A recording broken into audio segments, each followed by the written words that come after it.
Hello, in this video I'm gonna show you how you can back up your data on Samsung Galaxy S24 Ultra using your Samsung account. So the first thing that we need to do is open the settings. In the settings, you want to scroll down and go to accounts and backup. And finally over here we have backup data.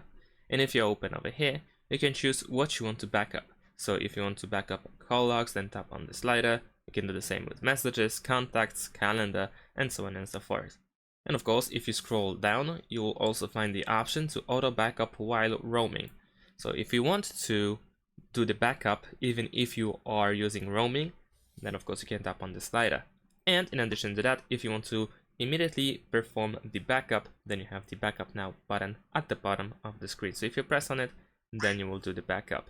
And then you can press done once it is done.